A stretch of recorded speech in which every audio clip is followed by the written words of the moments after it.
Bayede uNkulunkulu wethu, bayede mzali wethu, bayede themba lamakhono, bayede libo lasendulo abalibheka selapho ngobani. Baba wethu osezulwini, nasemini yantambama siyasondela kuwe. Baba wethu namandla, izwi lakho linenkazimulo, izwi lakho liyahluba amahlathi, izwi lakho liyafohla njengamanzi amaningi, izwi lakho lidabula Baba wethu namandla izizinto zenhliziyo yethu. Baba wethu ongcwele likusinkwa sokuphila, odlile silona kalambi, lingamanzi okuphila, ophuzile akaphindome. Baba wethu ongcwele kodwakhe samile fohla njengamanzi amaningi mfihle, siyamazi simjwayele, kodwa Baba izwi lakho lisha njalo ngenxa yokuthi liphefumula lokuwe liyaphula imisedari yaseLibanoni. Anganilona onalo izwi lakho anganqotshwa lutho. Sesihlezi Baba silamukela ngokubonga egameni likaJesu, inkosi enamandla. Thulisa yonke imimoya engamelana nezwi lakho emini egameni likaJesu, inkosi ephilayo, inkosi enamandla. Ngiyacela sishayele uJesu izandla bazalwane. Sishayele uJesu izandla egameni likaJesu. Sishayele uJesu bafowethu. Sishayele uJesu egameni likaJesu. Sishayele uJesu yena yakho. Hallelujah. Hallelujah. Hallelujah. Hallelujah. Yazi uma ngikhumbula isikhathi engafika ngaso e-international bazalwane, nesikhathi engisindiswe ngaso egameni kaJesu bazalwane, ngiyathobeka kakhulu egameni kaJesu bazalwane. Ngifike 2018 ngiqala ukuhlanganyela namanteneshe bazalwane kuyi-conference kwakade kuseStenga egameni kaJesu bazalwane, kuyiphasika. Ayibonge Nkosi bazalwane. Uma ngifika bazalwane, ngifika baba umfundisi uLuthuli, ngigcwele ukuphapha nokujabula ukuthi ngisindisiwe. Ayibonge Nkosi bazalwane. Kukhona lento yokuthi ngikhululiwe ezonweni. Ayibonge Nkosi bazalwane. Uma ngifika vele ngifika nginento yokugijima nje ukuthi engathi ngingabingelela wonke umuntu, engathi ngingafakaza egameni kaJesu.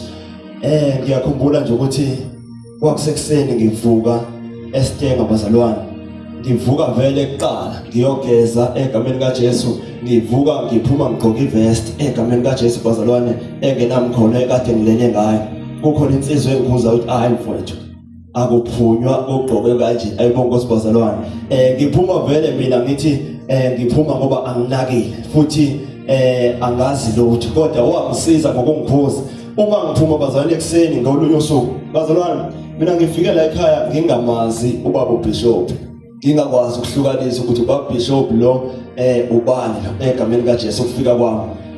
Uma ngifika bazalwane, ngathi kwakumenyezela ukuthi ubaba ngeke ibe khona inkonzo yasekuseni, obaba bayogcoba, ngithazi baba bayogcoba noma olundi ukuthi angisakhumbuli bazalwane. Ekseni mangivuka ngiyageza kuqala ngoba phela ngijahile bazalwane, nginalento ukuthi ngathi ngiyabambezeleka khona into engiyifunayo. Ayibonge Nkosi bazalwane. Uma sengiphumele ngaphandle sengigezile ngihlangana nobaba uMongameli egameni kaJesu bazalwane, umile kumaparking egameni kaJesu. Uma ngimbuka bazalwane, i-level engikuyona mina ngimbona ngathi uyena ofikayo kunami. So manje ngisondela kuyena ngithi nje mhlambe khona into engamsiza ngayo egameni kaJesu ngendlela azithobeka. Angathi uyamazi ukuthi bazalwane mayifika ukuthi uthobeka kanjani, ubamba isimile egameni kaJesu. Ngifica ubaba uMongameli kunjalo ke bazalwane, ngisondela kuyena uthi ayibanethi obaba uBishop namhlanje. Ngithi hayi baba mhlamba uzwaka bathe bazobe bengekho, ayikho inkonzo namhlanje kuseni. yabona ukuthi i-level yokuphapha engikuyona bazalwane angazi ukuthi ngikhuluma nobani egameni kaJesu kodwa ngiyabona ukuthi lo baba ngendlela athobeke ngayo ubaba ofikayo futhi mhlawumbe shothi akazwanga izolo ukuthi abazobe bengekho egameni kaJesu kwayena ubabishop lo angimazi futhi bazalwane ngoba sasilindile kwi-parking lot sixoxa nje nobaba kuyimini engikhuluma kakhulu okudlulayo ngoba ubaba unjani uthobekile vele so manje yimi engifakazayo ukuthi uJesu ngimbone enzani bazalwane manje angikhuluma ngazi bazalwane nami ngempela yaqhamuka imoto iyo Grace bazalwane ngaleso sikhathi ishayela kwaBishop so manje angithi ngididekile ukuthi uBishop ubani umkhulundlela noma uyena bani kodwa mangibona kwaBishop uyena odriver ngithi ayishuthi omunye uBishop akuyena lo ngoba uBishop akakwazi ngabe uyasidrivela ayibona ukuthi bazalwane so manje bazalwane i-level ekangade ngikuyona ngijahile bazalwane nginento esheshayo ayibona ukuthi bazalwane noma umongameli mangikhuluma naye nje ngikhuluma naye futhi anginaki ngoba nangempela mayifika imoto iphenduka agibele khona ngiqale manje kwenzakalani noma bashuthi bayazana noma efika shuthi khona la baya khona ayibona ukuthi bazalwane ngidlule kulona ntambama bazalwane ngomgqibelo babuye uma bebuya kanti kuzoshumayela ubaba umongameli ngiqale manje kuthiwa sicela ubaba umongameli uvele kusukume nobaba othobekile nithe ubaba umongameli phela umuntu owumongameli umuntu owupresident so manje abekho umuntu omkhulu kulo president manje shothi uyena shothi uBishop lo ebengithi uyafika mina ngendlela athobeke ngayo ayibona ukuthi bazalwane manje bazalwane into eyangiconfuse kakhulu ukuthi umeshumayela washumayela into vele iBhayibheli angilazi anginalo futhi angeliphathi ayibona ukuthi bazalwane so manje ushumayela ngendaba kathi uJohane onqanyula ikhanda ngithuswa intshumayelo ukuthi eBhayibhelini leBhayibheli ikhona umuntu owafa kabuhlungu nje ngithuswa la ukuthi lo baba obekade ngithi mina uyafika kanti uyena umongameli uyena umuntu oshuthi ophethe ibandla lonke ayibona ukuthi bazalwane ngafunda bazalwane ukuthi akuphashwa into engayifunda ngempela ukuthi shuthi inkonzo yala ekhaya uyehla uthobeke ngoba uma ukwazi ukuthi uhlangane nomuntu okuthiwa umongameli ngosuku lokuqala ayibona ukuthi akuyona into encane leyo bazalwane ngoba abanye abantu ugcina ngokubabukela lapha kude beasharishwa beshona le nale ayibona ukuthi bazalwane uBishop ngambona ukuhamba kwesikhathi nje sengihlukanisa into ubaba uBishop yilo kodwa uNkulunkulu wangisiza bazalwane ngiyakholwa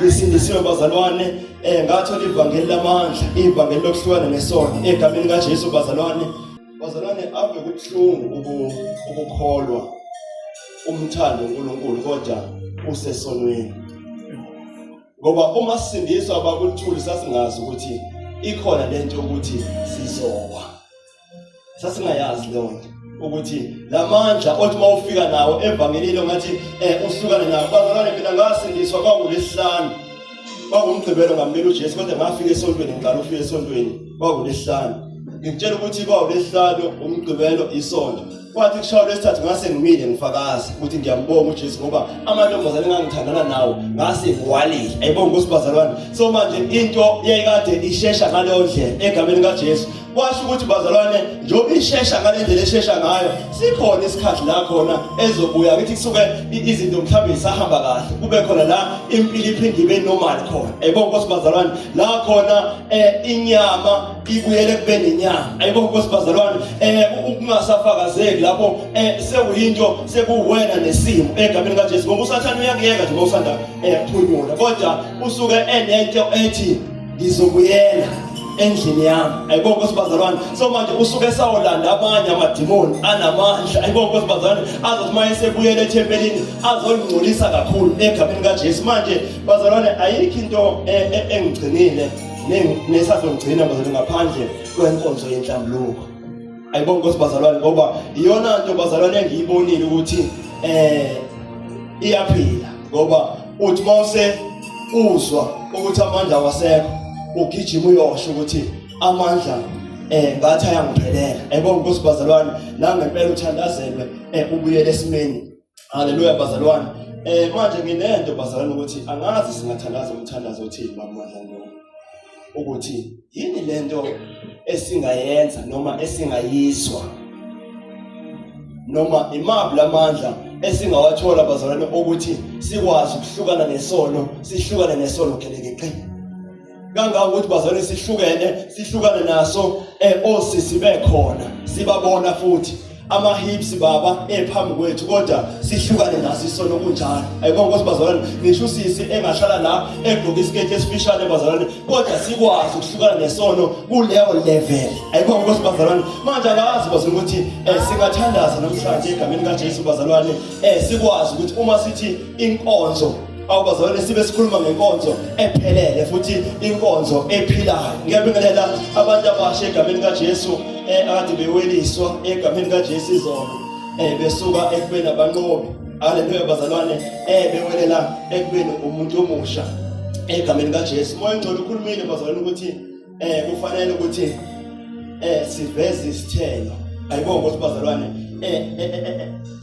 isithelo esikhomba ukuthi esikhombisa ukuthi siphendukile angazi isho kanjani baba ebekade ekhuluma izolo bazalwane kodwa bengathi vezani isithelo egameni kaJesu esifanele ukuphenduka ayibona nkosikazi ukuthi siyafika isikhathi la khona bazalwane ezifunekala khona izithelo zokuthi siyazi ukuthi umzalwane uyakholwa usilisiwe kodwa ziphi izithelo ngoba na ukukholwa baze ngathi kuhlukene kabili ukhona ukukholwa ukuthi ngiyayikholwela into ukuthi uJesu uyinkosi bese kuba khona ukukholwa okunezenzo ayibona nkosibazalwane la khona obonakala ukuthi usibanibani noma engakhulumanga kodwa uyakholwa usibanibani akekho umuntu obengenza into enje engakholwa ayibona nkosibazalwane somanje sithi sekukhona into osuke uyenzile yasiyabonakala ukuthi ngempela lo muntu uyakholwa egameni kaJesu engathi inkosi bazalwane ngiyafisa ukuthi engathi ngasisiza kube ukuthi ukukholwa kwethu bazalwane nezenzo futhi zinjani zikhona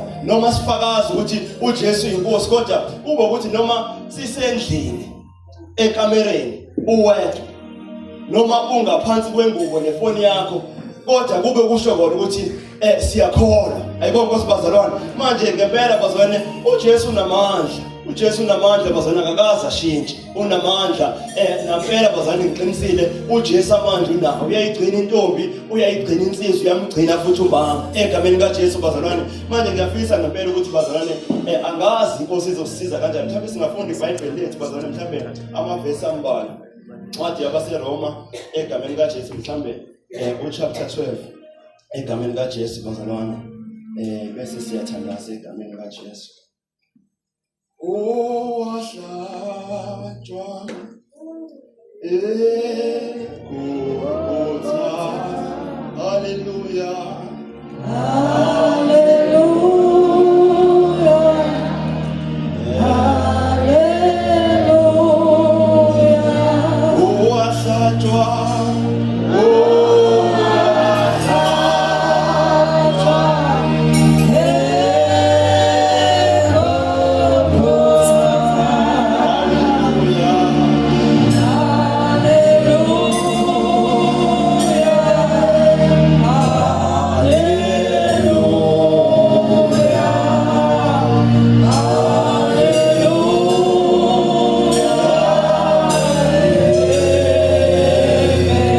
bazalwane incwadi kabaseRoma chapter 12 uverse mhlawumbe siqale kuverse 1 sithandaze bazalwane egameni kaJesu mhlawumbe ngiyacela bakubangela nabo bangenze mhlawumbe ngathi mhlawumbe la khona ongalimemeza bese mhlawumbe ngikhuluma nje kancane egameni kaJesu bazalwane haleluya amen haleluya haleluya mhlawumbe baba ngoba siyezweni ngiyacela baba ukukhuleke Baba egameni kaJesu uyinkosi wena wedwa ungusonini nanini langa lokulunga nguyinginguye nanti isigaba liphilile ifanele impela kwamukela yalanga ngalo sola ngalo siqondiswe ngale egameni kaJesu Kristu waseNazaretha yonke imibhalo iphefumula uNkulunkulu ifanele ukufundisa nokunyala nokusola nokuqondisa kulungile siyabonga Nkosi Jesu Jesus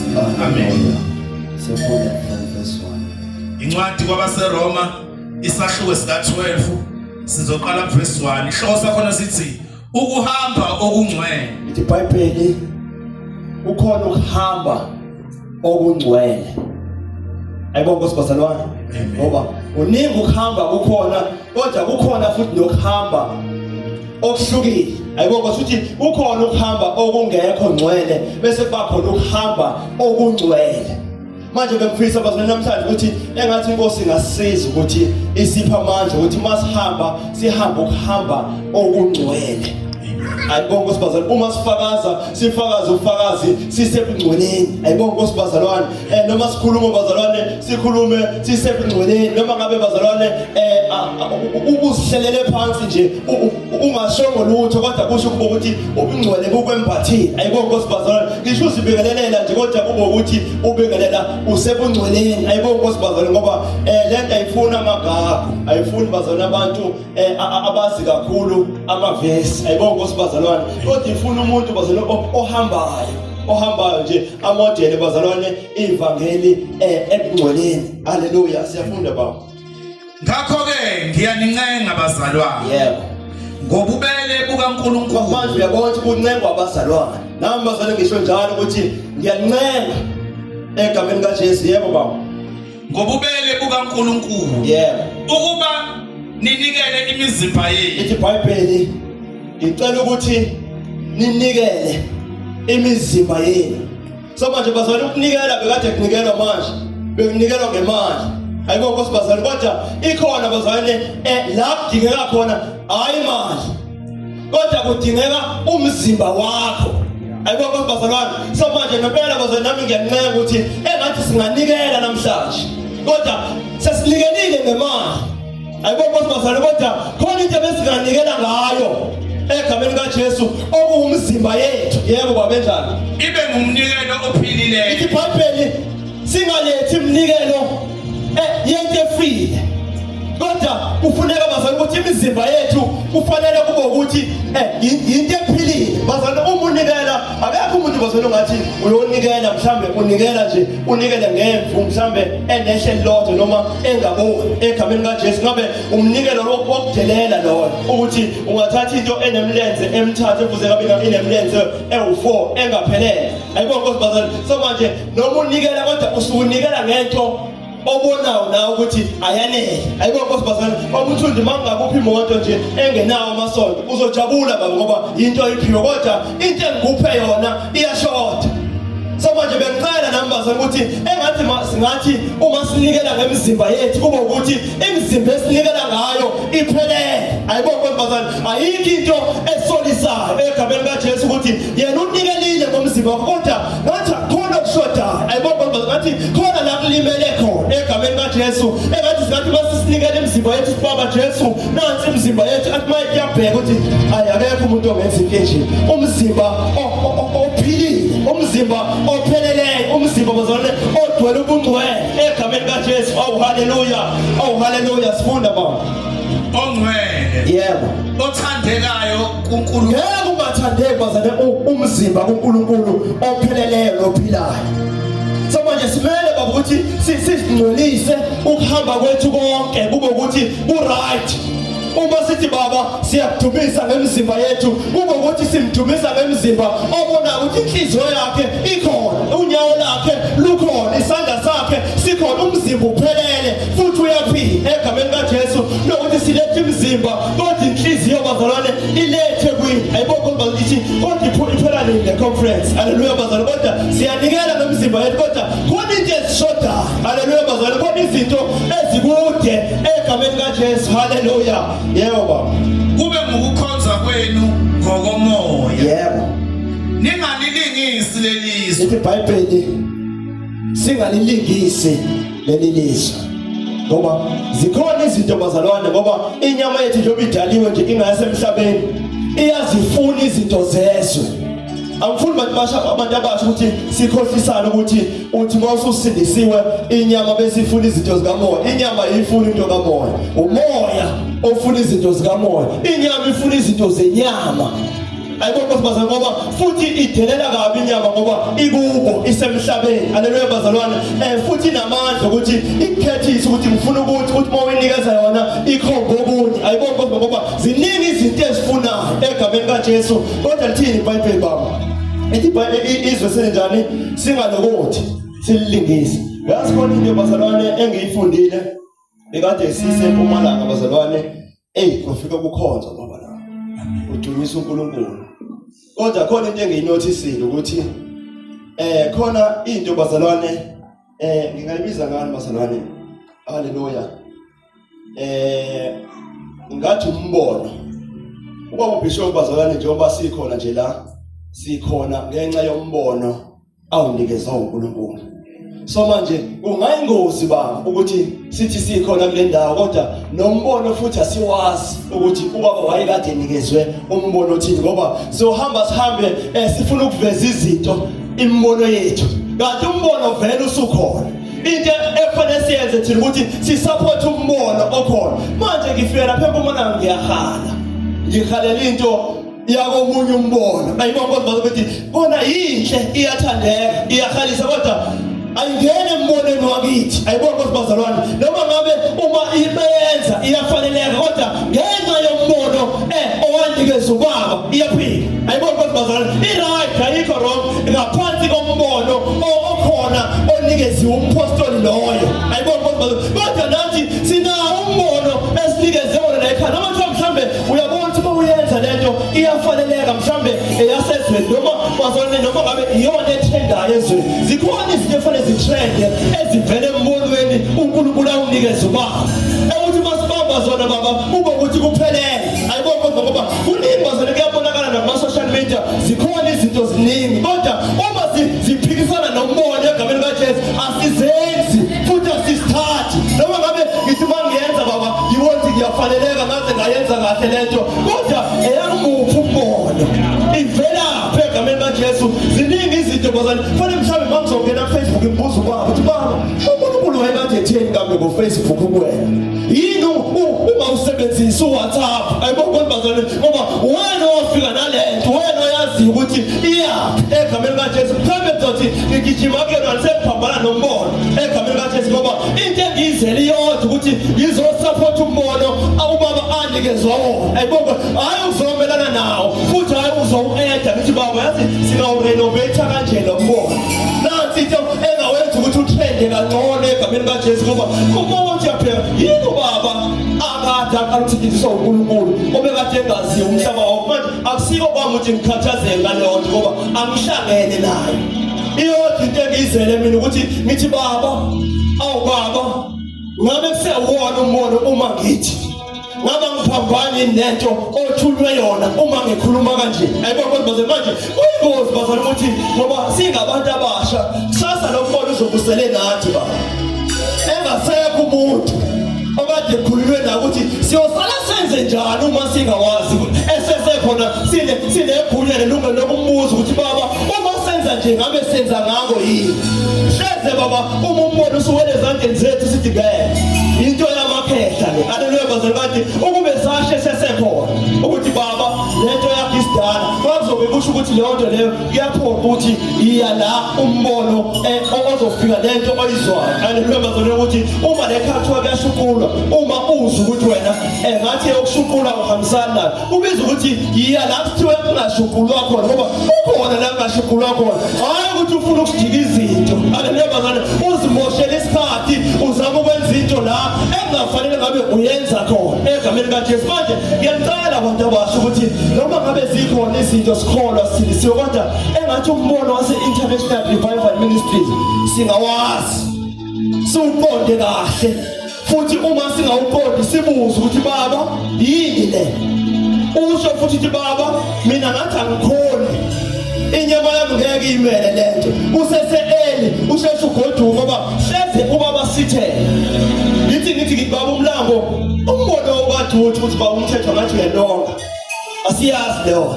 Kanti kungcono masiphikisana ubaba esekhona sithi asiyekuyena sithi baba yiyo uNkulunkulu into akuthuma yona le yiyo lento esiyenzayo okade ngempela uphathiswe yona egameni kaJesu. Awu haleluya. Manje ngiyacela abantu abasha egameni kaJesu ukuthi asithi isikholwa silisiwe sibe se-international kodwa futhi lento yase-international siyayazi. Noma ngabe mhlambe awukakayenzi kodwa ube ukuthi uyayazi nofika emva kwakho ukuthi indlela ihamba kanjani umuntu umchazele ukuthi hayi mfethu ungabheki mina nangu uBishop beka yena. uyena oyaziyo. Haleluya bazalwane, ngoba ikhona into bazalwane ayixoxayo noNkulunkulu egameni kaJesu. Manje bazalwane ngiyacela ukuthi singazami noma ngabe izinto zasezweni bazalwane zihahisa kangakanani, kodwa singalilingisi izwe. Ngoba uma uthatha into yasezweni uyehlanganisa lento yasezulwini ngeke izoshayisana ngoba kufanele sibuze ukuthi baba sisurvive kanjani ezweni nanombono ofike nawo. Ahamba yobuza ukuthi impendulo akanayo, abuze kumuntu amtshelileyo egameni kaJesu. Haleluya. Ngicela bakufunde verse 2. Ningalingisi lelizwe. Yebo. Kodwa niguqulwe isimo ngokwenziwa. Baba. Ithi kodwa. Yebo baba. Kodwa niguqulwe isimo. Yebo. Ngokwenziwe ibe yintsha ingqondo yenu. Enye into futhi leyo. Lento ukuthi baba uMlatha nginengqondo. Njoba ngisho ukuthi mina ngafika la ekhaya nganginengqondo esebenzayo. Futhi ngangikwazi ukubona ukuthi right no wrong lo. Kodwa leyo guqula ingqondo ibe yintsha. Ayibona bazalwane. Akuyona into elula. Singakholwa sikhonze kodwa lento ukuthi ufice umbono oshiwo umunye umuntu ushintshe ingqondo yakho uyiguqule ujoyine kuyona.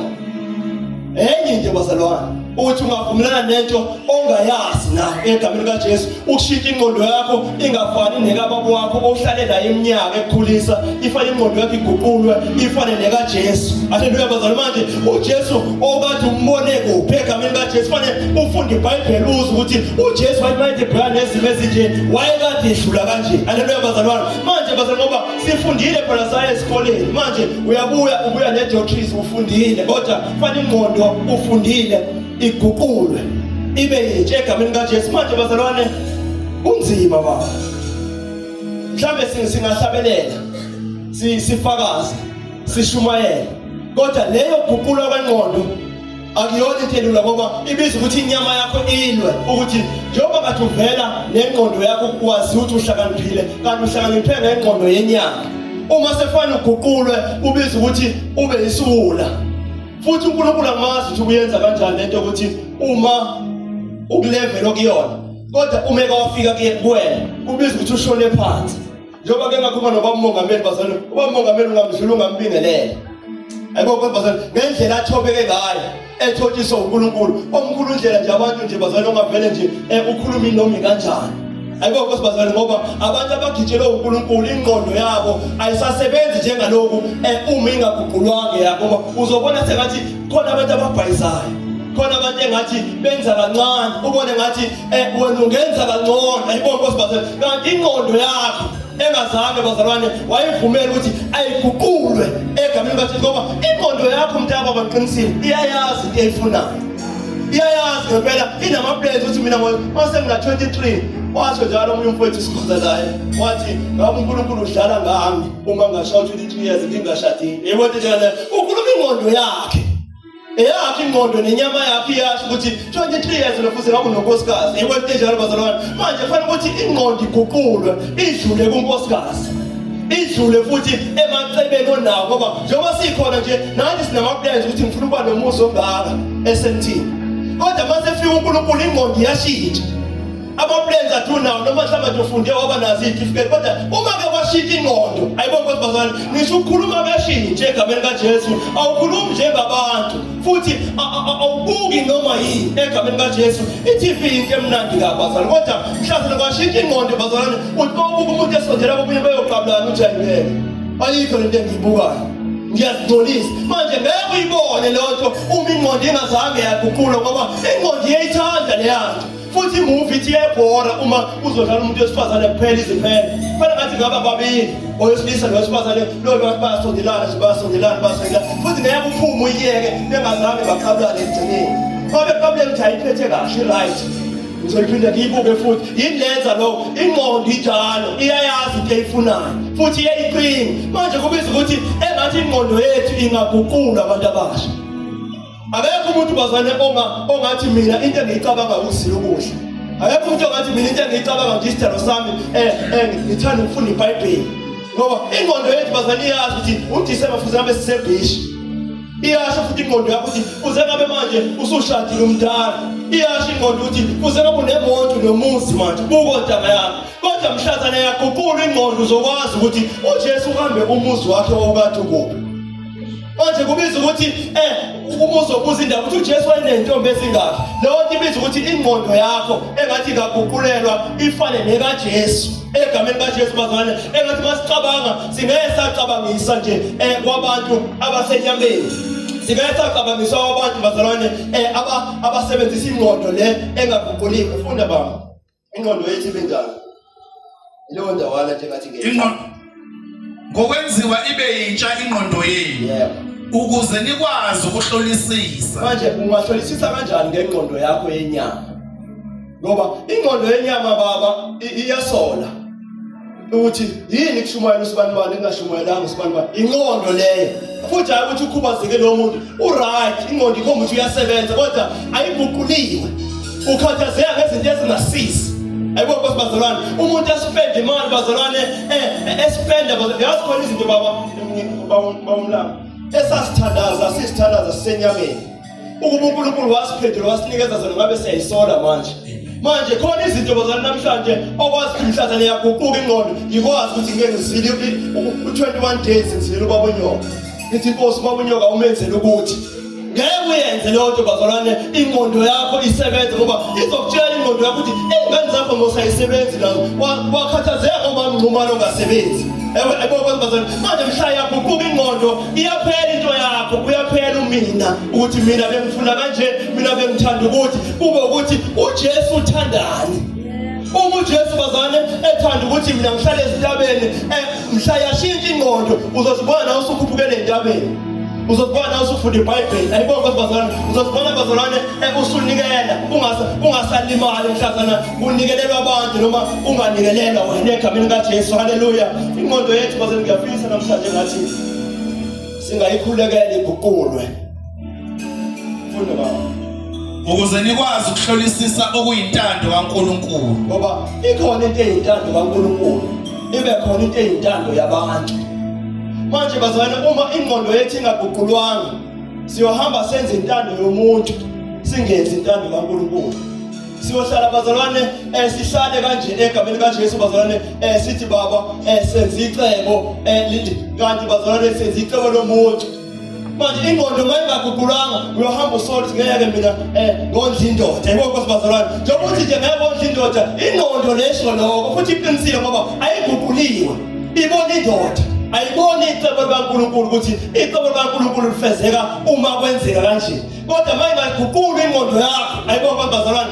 ungabona izinto bazalwane ngenye indlela ukuthi hawu yazi le esenta kushoda ukuthi nokuthi khona abantu bazalwane abangaboni ukuthi hayibo lesakho sokwenzani manje ayibona bazalwane futhi ngeke wasole ngoba ingqondo isho njalo ukuthi awumasivele ayibekade kanje i-waste ayibona bazalwane kodwa bazalwane mhlazana ingqondo yaguqulwa mhlazana ingqondo yakho wavuma ukuthi ayiguqulwe yomangala ukuthi ivelaphi into yokuthanda ukumisa imvuselelo ivelaphi into yokuthi uma kuwumzalwane ungahle ngisho ukudla ukhathazeke ayibona ukuthi khona umzalwane ongazange esontweni manje bazalwane uma ingaguqukile ingqondo usenyameni uthi vele bayadlala usibanibani babalindele ngoba vele bayahola umike yakhulelwa nje ingane awubuzi ngisho uyibuze yihafu ukuthi niyadlala ngithi ucathi uzoyahola ayibona bazalwane kodwa mhlaya yaguqula ingqondo uyayizwa iphela ngoba isuyini ingqondo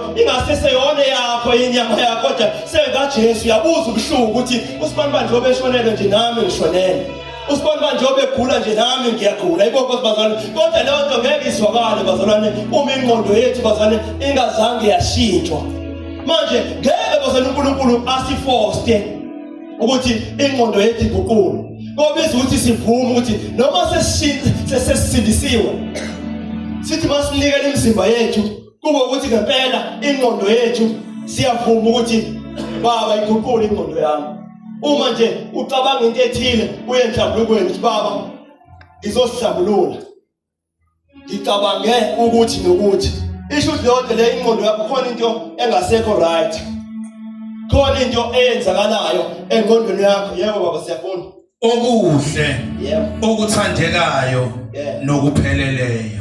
Mhlambe sifunde ku verse 9 uye u12 verse 9. Ihloso khona sithi uthando nokuphathana kahle. Uthando malingabi nakuzenzisa. Manje bazalwane uyamazi umuntu osezingqondweni zakhe uthi akathanda umuntu ngoba uyabuka la esontweni ukuthi usisihloni yini engizoyizuza kuyena bese uma ebona uzozuza bese eyisondeza kuyena.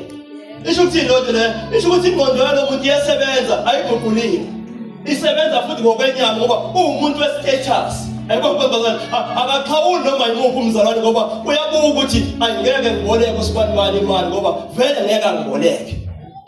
Impilo yakhe vele ungaphansi uyabona nje ukubona ukuthi khona ongaphansi kwakho khona ongaphezulu kwakho usho ukuthi ingqondo injani bazalwane isasebenza ayiguqulile. Ayibona bazalwane ngikhuluma ngami ukuthi ngafika mina ngamangala ukuthi yini lento eyenzeka kulesonto. Ayibona bazalwane basho ukuthi ingqondo yakwaphela ukucabanga kwabiza ukuthi ishintshe. Ayibona bazalwane ngoba nami ukuba mongameli nje umuntu ngangabeqa ngaphezulu ukuthi hayi lo baba yikho into angangitshela yona. Ayibona bazalwane vele ngangayisho lento ngoba ingqondo vele iyisho njalo ngoba ngangibuka ngamehlo enyama ukuthi akekho umuntu ongathobeka kanje akekho umuntu ongalunga kanje kusho ukuthi umuntu nje ofikayo. Ayibona bazalwane kodwa mhlazana yashintsha ingqondo akekho umuntu oyombona emkhulu kunomunye akekho umuntu bazalwane oyomthanda kangcono futhi akekho umuntu oyizwela ukuthi uyafika noma akafike egameni kaJesu. Mhlazana ingqondo yaguqulwa funda baba Nyanyani okubi nibambelele kokuhle. Thandanani ngokujulile ngothando lobuzalwane nindulelane ekuhloniphaneni ekukhuthaleni ningabi ngamavila nivuthe emoyeni nikhonze inkosi. Manje bazalwane iqinisile lezi zinto ezibalwayo lezi akulula ukuzenza. Akulula ukuzenza bazalwane uma uzenza ngengqondo enormal. Kunzima ngempela bazalwane. Kunzima ngoba uyabala. Kufana mhlawumbe bazalwane umvangeli noma umshumayeli. Kuthiwa mesimvuselele. Uzobala ukuthi izingane fanele zesikoleni. Fanele ngithenge igross ngoba vele le mali engiyitholayo inele izidingo zala ekhaya. So manje uma ngathi khona into engiyenzayo efaka uNkulunkulu kusho ukuthi ngithi akulanjwe la ekhaya. Ayibona nkosibazalwane manje futhi uma uyankosikazi ufika uthini ngoba uma nonkosikazi ingqondo ingaguqulwanga uyokuthetha hayi baba ngathi khona into errong ungathi sinenkinga yemali la ekhaya wena uzo add izinto futhi. Ayibona nkosibazalwane manje kubiza ukuthi engathi ingqondo ingaguqula umbangeli iguqule nankosikazi.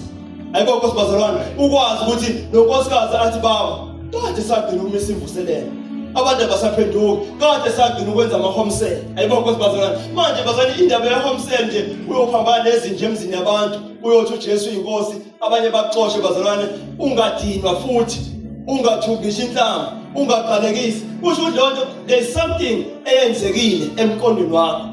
So manje ngempela bazalwane simele ukuthi sikulwele ukuthi Jesu uma wena wakwazi ukwenza ukuthi uthi ushaywa ungaphindiseli uthi uthukwa ungaphindiseli ingqondo yakho ekade ikuphi ngoba wawusenyameni kodwa ingqondo yakho mayibona umuntu wesifazane egoba esula izinyawo bakade kwenzakalani ngoba ngisho imizwa bazalwane isebenza ilawula ingqondo. Iyawona nje bazalwane into esebenza kakhulu emzimbeni womuntu ingqondo. So manje uma ubona ukuthi umuntu ulalile nje uzothi ulalile aqalanga walala ngomzimba uqala walala emqondweni wayiplan into ukuthi izokwenzeka kanje ingakho engahambelana noma ngubani uyabheka akhethe kahle ukuthi ayosibanibani ngathi uright undizela phansi uyena engamthola kalula. Ayibona nkosibazalwane kusho ukuthi isebenza nawo sebenza ingqondo before nje mhlambe kufika endabeni yokusebenzisa umzimba kade ingqondo isebenzile yaqeda. Manje uma kungashintsha ingqondo bazalwane ngabona isimanga. Ayibona bazalwane ngabona into ongakazi usibone baba kunenzakalana. Kumele ethembeni nithokoze osizini nibekezele nasekukhulekeni ningaphezi nifune njalo ukuhlanganyela ekusweleni kwabangcwele. Bazalwane lento ebalwa la ayenzeki ngengqondo enormal. Ngeke into yokuthandaza bazalwane into yokuhlala ethembeni Johan umsebenzi uzowuthola linda ngeke ungasoli uma ingqondo ingaguqulwanga. Ingqondo izosho ukuthi ayi ngathi usulinde kakhulu. Sithe lesikhathi manje. Buko sibantu sebenezimoto nanifunda na egameni kaJesu. Yebo baba Qadela. Nisize nabayizihambi. Yebo. Babusiseni abanehluphayo. Hayi. Umuntu angathi ededela izinkukhu zakwakhe zizoqhwala ukuthi zisukhuluma indaba ukuthi umphakathi uvele wakuvukela. Ngamatrekela nje amabili akungawona ngisha wakho. Kodwa fanele wena ingqondo yakho engathi ingashintsha.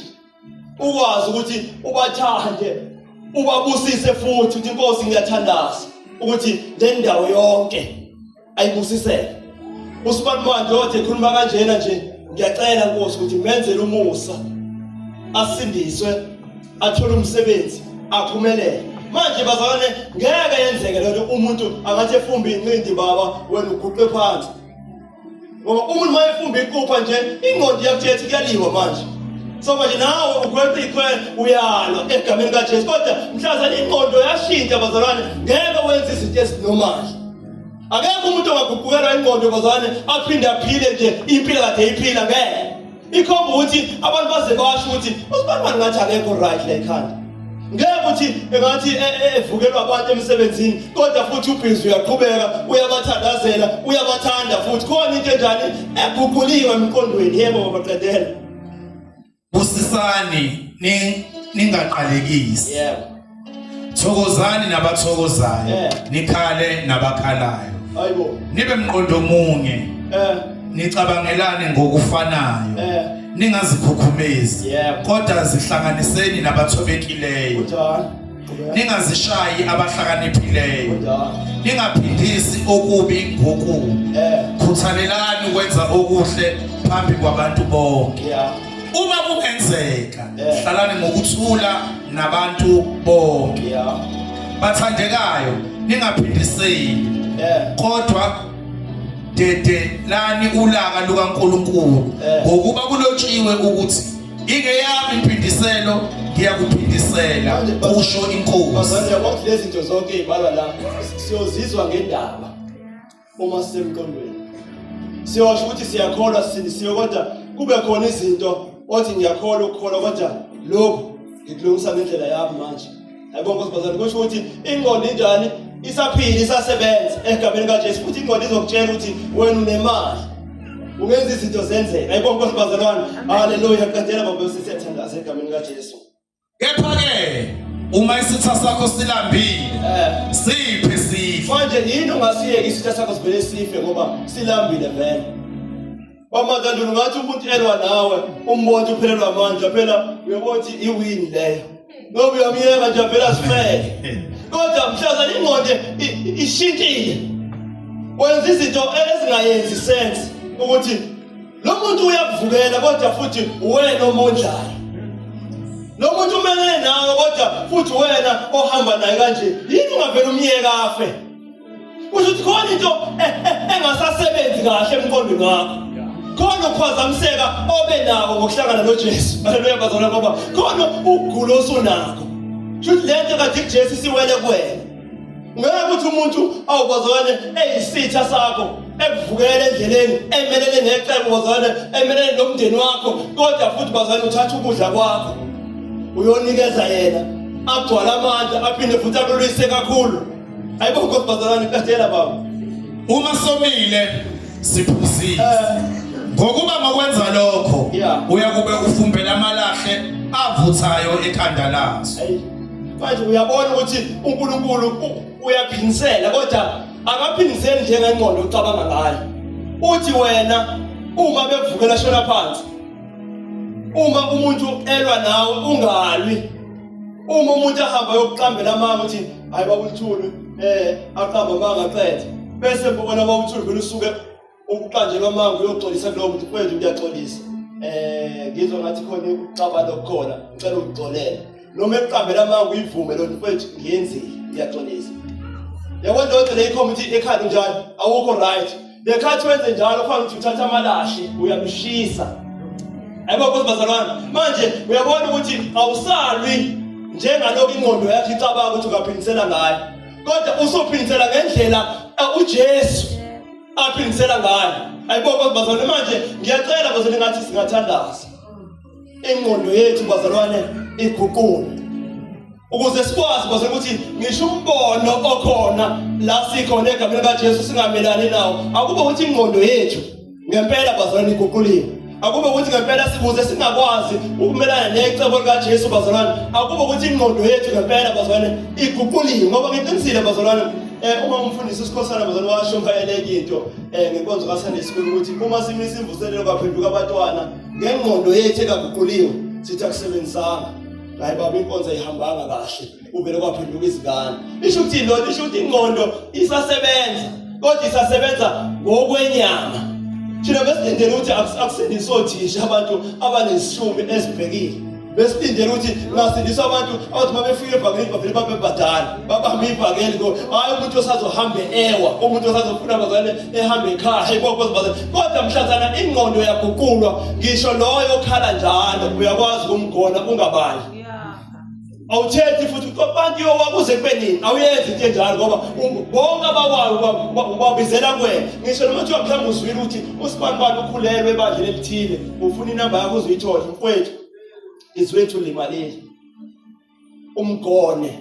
umgone avuke abuyele ebandleni lakhe egameni kaJesu manje leyo nto ngeke yenzeke lento ukuthi bazalwane wonke umuntu ufuna ngathi bazalwane angazokhonza nathi isho ukuthi ingqondo iyasebenza kodwa isebenza ngendlela erong ngoba ayiguquliwe ngoba abantu abakaJesu so manje hayi wozokhonza nathi ekhaya kusho ukuthi khona into baba safele ithintwe ilungiswe ngoba uzothi akazokhonza la ekhaya nje uzosihlupha embonweni azofica ukhona ngoba njengoba efika nje vele emqondweni wakhe ikhona into engabe uyayisupporta eyakubo hayi le yakithi egameni kaJesu bazalwane ngiyacela bazalwane simeni ngenyawo siyathandaza manje